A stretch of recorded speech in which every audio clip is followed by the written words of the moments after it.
Hello and welcome to another episode of the AgNext Podcast, where we're always excited to tell you what's next from AgNext. Today we will be speaking with doctoral student Sydney Bowman-Schnug. Let's get into it.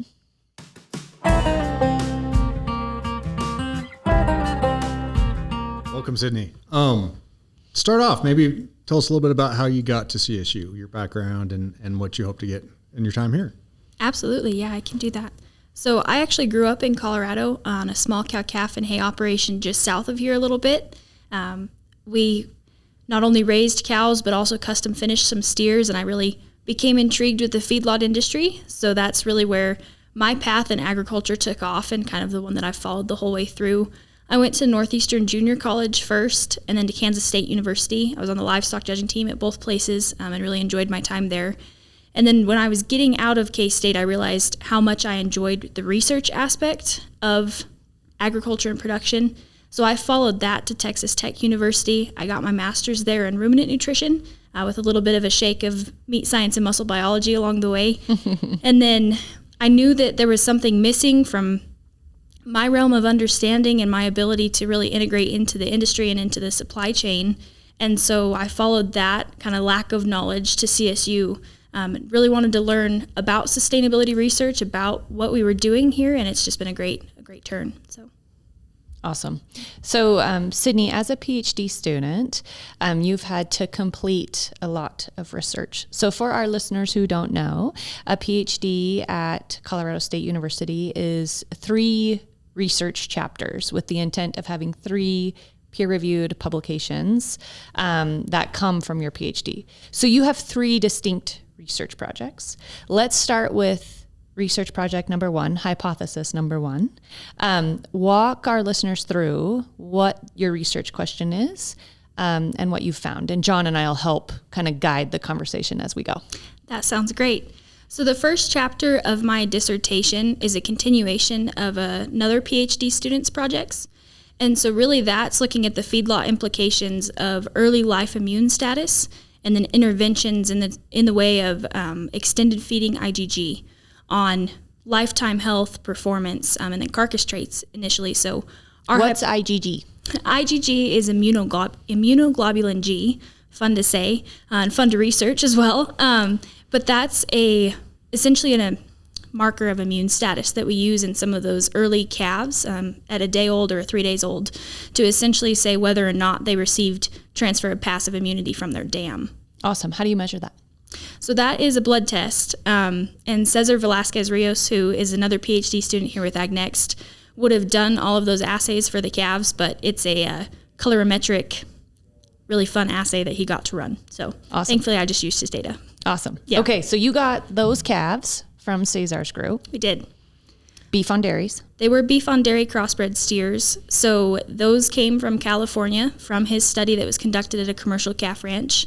And we received them here at CSU and essentially blocked them by initial body weight, but we allocated them to pins within that initial treatment. So there were 2 levels, either a fail or a pass from a transfer passive immunity standpoint, and then whether or not they received the extended feeding, which was 14 days additional of IgG, or if they just went into a regular milk protocol that was utilized at the calf ranch. And so we followed those steers all the way through the feedlot, limited intervention for those from that standpoint. Really the goal was just to look at how early life interventions really affected some of the things in the feedlot phase. And what did you find? So from that standpoint, we really didn't see a lot of difference from growth performance throughout the feedlot, though I will say that those calves that were in the fail transfer passive immunity, they were lighter when they arrived at the feedlot. They did catch up throughout the finishing phase there, though. So not a lot of differences from a performance standpoint in the feedlot and not a lot of differences from a carcass standpoint, though, and I'm still working on this data, so pushing through time and time again. But from a health standpoint, we saw more treatments on calves that failed passive transfer immunity and then didn't receive that IgG. So the fails that received the traditional milk protocol had to be treated more times in the feedlot. Still parsing some of that out, but another thing that I think is a really key finding just broadly is that we had a bad morbidity incident late days on feed from a respiratory standpoint, which is not super standard in a lot of feedlot settings. And so something that would almost qualify as like a BRD storm if you saw it in newly received calves on 1,350 pound steers. So interesting. And do your results track with what else is in the literature so far, or is this space still so new that the peer-reviewed literature is still developing? From the colostrum standpoint, it's becoming really heavily talked about, but there's not a ton of research out there that backs it from early life all the way through the feedlot, mm-hmm. So a little limited on that standpoint. And then the beef on dairy crossbred steers have been pretty heavily researched over the last, say, 5 to 7 years, really, but there's still pretty limited data as far as like lifetime health and those kinds of things. So a lot of it's also dependent on not only where the calves come from, but where they're going. And so just seeing a lot of difference and a lot of variability in those cattle for sure. Great. Mm-hmm. And what does this mean for cattle producers, feed yard owners? What would you recommend? That's a great question, Kim. No, really from a standpoint of what this means for the feedlot, and I think it's something that we recognize, so it's not super novel, right? But early life health, early life immunity really matters for lifetime performance. And so I think from an industry standpoint, it's getting a whole supply chain behind the thought process of we need to be doing a really good job with those day-old calves, especially right now when they're worth quite a bit of money. It matters a lot, but it matters all the time, and just doing the best we can to make sure they get a jump start that they need so that long-term they're better off. All right, so going on to your second study, can you give us a brief overview of your hypothesis research question and where you are at in regards to that? Absolutely. So the second study is a receiving type study, looking at feedlot diet adaptation and whether or not we could accelerate that. And then within kind of our accelerated thought process was if we could use a natural algae rumen buffer product to kind of aid in protecting those steers along the way. So really the hypothesis with that study stems from some feeding strategies that are used on these beef on dairy crossbred steers. Different than our more traditional beef type steers, they are on a really high energy diet from a young age. So they start receiving grain as old as, just a day old. And so from that standpoint, the thought process is that a typical feedlot adaptation is essentially preparing a steer to receive a higher energy diet. But these little guys have been on one for a good portion of their life. And so trying to see if we could accelerate that adaptation period to get them on a finisher diet faster was the hypothesis there.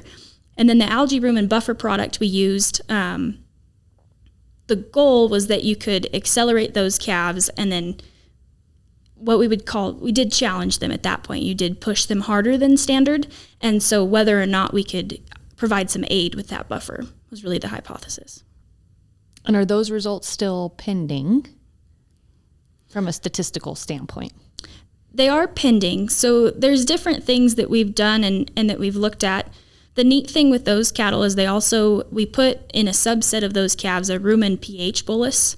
So we were tracking rumen pH in each of those treatments as well. And so making those data points come together from a statistical standpoint has been a challenge for me. It's been exciting. If any of our listeners have tips, I'd love those. But yeah.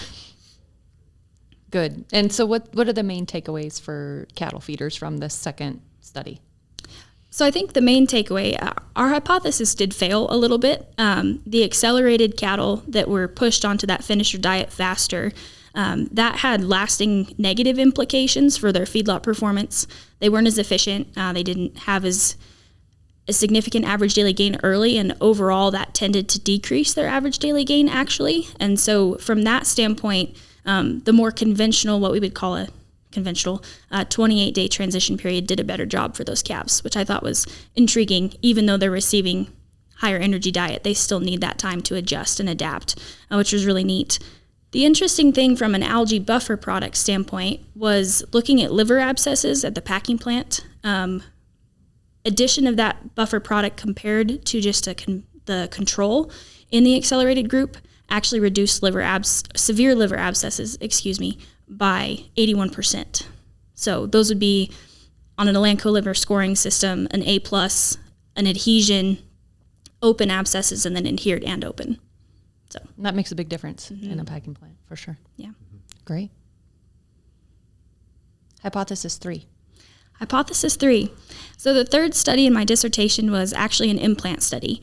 And really what we were looking at there was the timing of terminal implant administration. So looked at essentially giving the terminal implant on day 70 post initial implant or day 112. So that's pretty well the range that's given in the reimplant guidelines. And so the objective and the hypothesis there was to determine whether essentially stacking the payout period of the two implants over each other, or really optimizing that terminal implant window, whether that would have impacts on feedlot performance and carcass traits. And what did you find? So that study was really interesting and neat from a standpoint of getting to see really how implant payout reacts over time. And so you did see differences. Those cattle that were reimplanted earlier, their payout and their average daily gain response happens quite a bit earlier with that second implant. It's replicated again when you reimplant the secondary group. But overall, that group that was reimplanted later were 12 kilograms heavier than their final shrunk body weight. And so that's also considering that we didn't push that terminal window as far as we could have. So we think that with extended days on feed, we might have seen that even elevated a little more, which is pretty neat. So if you're managing a feed yard, you're implanting later.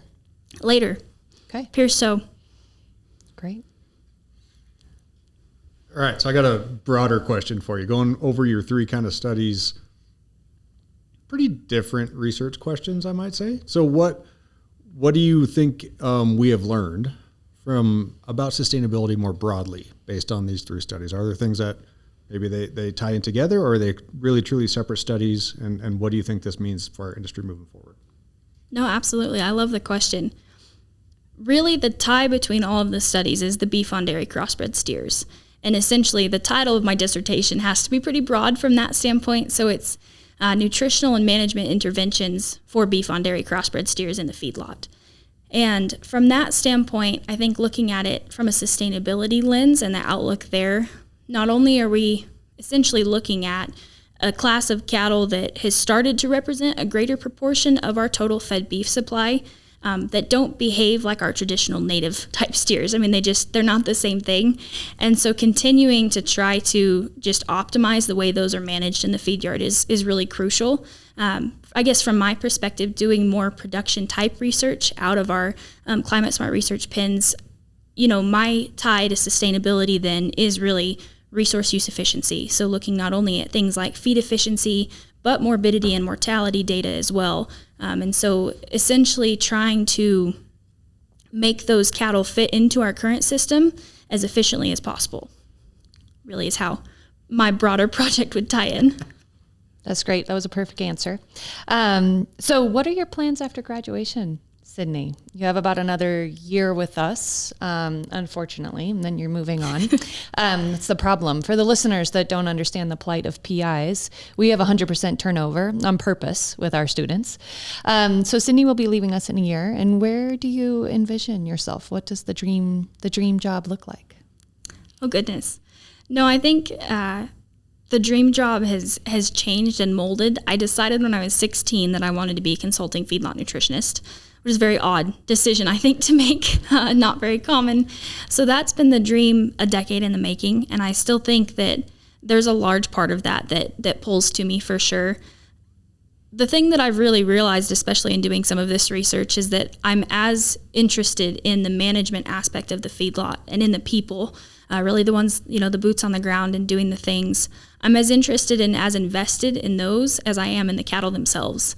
And so for my future career, I guess if I can find a place to fit into the beef industry where I can make an impact, not only on the profitability, but the longevity of the industry as a whole, that would be the dream. So whether that's as a nutritionist, in more of a management role on a commercial feedlot, looking to open my options a little bit. Great. Thank you so much for being here and for being a superstar student that you are. To our listeners, thank you for joining us on another episode of the AgNext Podcast. Don't forget to follow us on Facebook, X, LinkedIn, and Instagram.